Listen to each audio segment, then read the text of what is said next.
not, another way of dealing with this is we have a strategic investment of 17.1 or $2 million. That $1 million is about 7% of that amount, that wouldn't radically change our strategic investment and could be a source of at least some funding for the I personally believe that the religious department here and the religious studies is a basic source of the mission of the university, because we are in probably a prototype city of the future in the United States. And I think we need the various religious, understanding the various religions, which, as you know, play a major part in political issues and business issues, etc. I just think that really belongs in this university and this community, and I think we ought to make a major effort to save it. Yes, excuse me. The chair will recognize speakers, please. Please, Anthony. I'll address it from a student point. I understand that the president would get power. Kind of confused. I'm not a lawyer, so I think the terminology does give the board the sole power. I don't think we can allocate it to the president, especially with President Madiq only being here for the next month and a half, and then a transition with a new president. And this could really get lost in the process at some point, especially with the medical school start. But from a student point of view, in a university whose student population, thanks to many of the efforts of the people here, are finally getting involved, and it's becoming the real university experience, more students living on campus, more students involved. We see the students that spoke here today, and I look at it that it's a transition point, that they're getting involved. They're speaking to the governing body of the university, and they're saying, help us out. And I think that that's a big transition since 1986. I was born in 1987, so it's a big transition.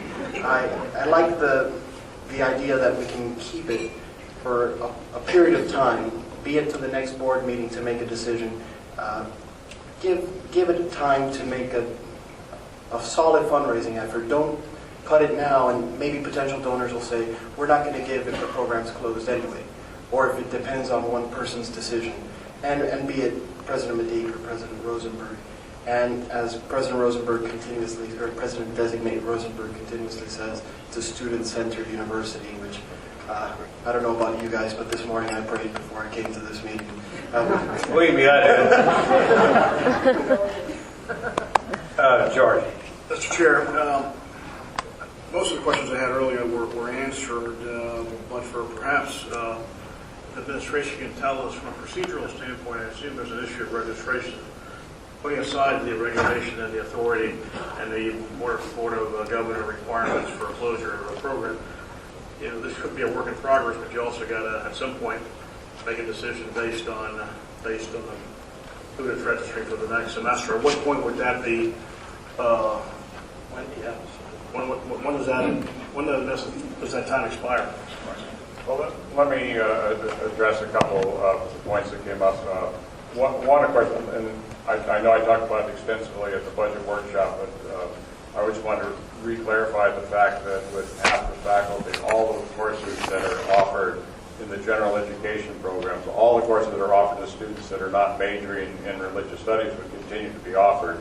What would not be offered are the low enrollment upper division courses that are offered just for the religious studies majors as juniors and seniors, so that in terms of what our students, as students in general, being able to understand the vital importance of religion in today's world, those courses would still be available.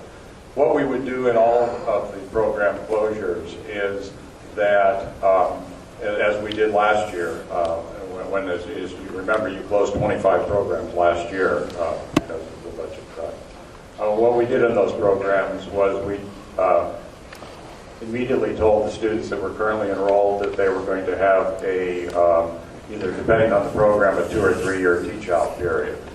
And then what we further did was we went back and looked, as you saw in the earlier slide, where in religious studies, for instance, there are 23 additional students who are intended majors. And so, and in some cases, they have already accumulated a number of credits toward that major. So we go back and identify all those students, and we tell them, you need to actually become a major by the end of the fall semester. So we'll give you a full semester if you've got some prerequisites you need to take, if you've got some exams you need to pass in order to move into the upper division and become a full major. We'll give you that whole semester to do that. And then as part of the teach out, then we would not accept new majors after the end of the fall semester. And that's what we did with as I said, the 25 programs that you acted on last year. Thank you. George? One quick follow-up, Mr. Chair. The next question was going to be, so let's say assuming this board suggests that we not cut these 4 programs, that's about $1.1 million from what I saw on the numbers that were posted. Is the suggestion made by Trustee Alvarez of, in essence, a bridge loan possibility? Has that procedurally worked? Well, we have, no, we just have to find the money someplace. There's no free lunch. So we either have to take it out of strategic programs, we have to take it out of reserves, so we have to take it out of the myriad of activities of the university.